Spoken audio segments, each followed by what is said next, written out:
Very well, that's fair. a perfect transition. Let's look at the West and let's look at the team who drafted 4th overall in the Sacramento Kings. I'm surrounded by Kings fans. I'm surrounded by producer Andy, who is a Cavs fan. Keegan Murray goes at number 4. What do you got for us, Andy? Yeah, so we actually have quite a few Kings fans in the chat here, so I'm going to read a few Represent questions. 916. Let's go. Sacktown. River City, SoCal. Okay, so No, River City is Sac. Oh, Dude, disgrace. go ahead. okay, so we have basic question: how will Keegan Murray impact the Kings? And then, how big of a reach was Murray to the Kings? Did you guys see that coming, or did you see it as like a pretty far reach for the Kings? You want a quick reaction from you? Quick reaction from me, and we'll talk. So my reaction when Keegan Murray was drafted was disappointment.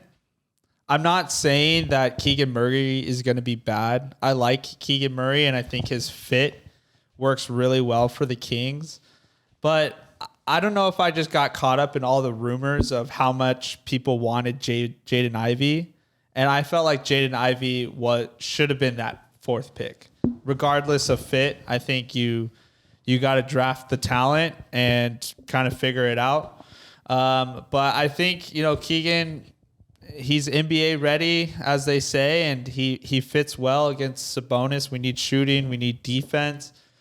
He's a winner, as he says. So, I mean, it's not a terrible pick. I just was very, very disappointed. It's not a sexy pick at all. It's no wow factor to me. Keegan, if you're watching this, He's not watching. Keegan Murray, But talk to him like he is watching. if you're watching this, I hope he uses his motivation. I'm disappointed in Monte McNair. You picked for best fit available after jumping from 7 to 4. The NBA gifted you with the 4th pick in the draft, and you decided to reach in a 4-man draft. Jaden Ivey is going to be an all-star. Yeah, he will be. And Monty, you decided to choose best fit to save your job. Do I think Keegan is going to be good? Yeah. He's a Big Ten player. I think he's going to be good. But do I think he's going to be better than Jaden Ivey? No, he's not. He's not going to be an all-star. Prove me wrong.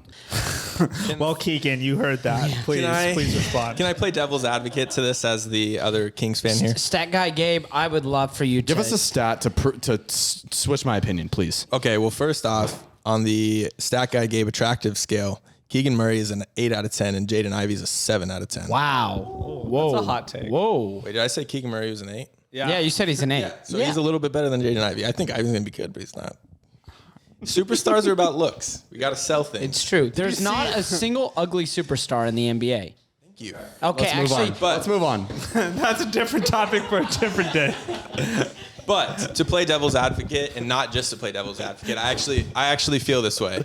I kind of agree with Christian. I think initially I maybe got caught up in the Jaden Ivey best player available hype. But I think there's a few ways to look at this. One, Monte McNair is also on an expiring contract. Vivek wants to win this year.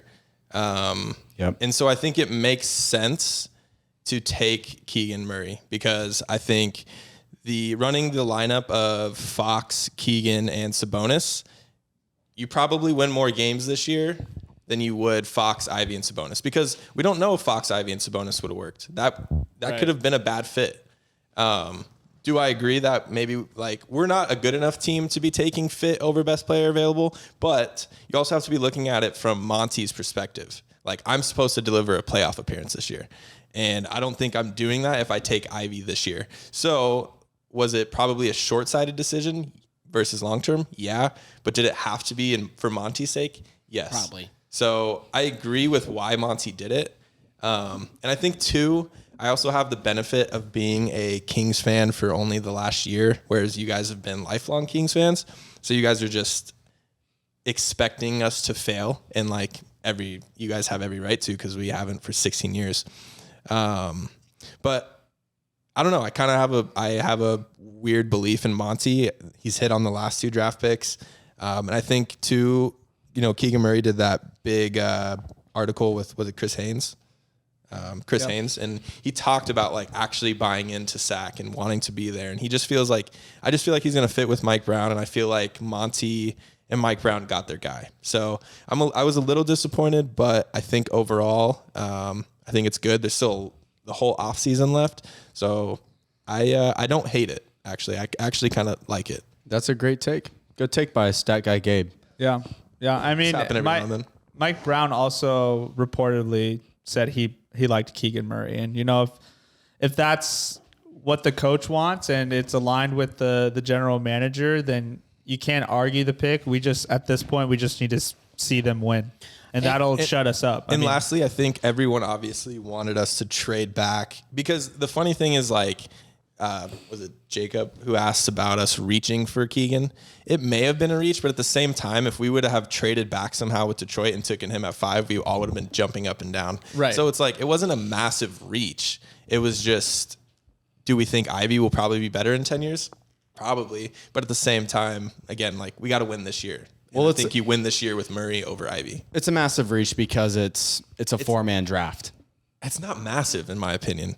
Fair. I think Keegan's good. I think he'll impress people. And he wants to be in SAC. How many guys actually want to be in SAC? Jaden Ivey didn't even send us his medicals. He didn't even want to be here. We have a guy that actually wants to be here. That's rare. I think we're building something special with Davion and Keegan. 2 guys that actually want to be here. And Sabonis and Fox. That's not bad. Like I said, I've only been a Kings fan for a year, but compared to the last few years, that lineup in general sounds 10 times better than what we've had. We'll see.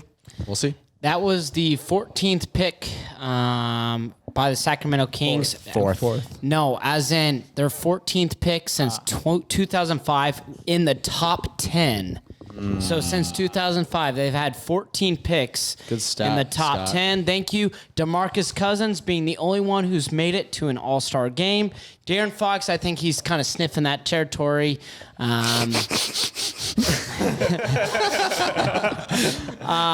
Otherwise, though, keep that in mind for Sacramento picks in the past. And then, of course, at 5, Jaden Ivey goes.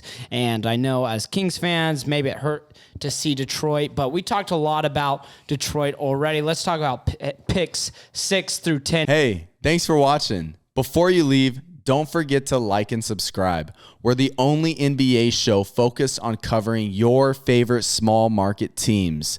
Find us on all social media platforms at Small Ball Podcast.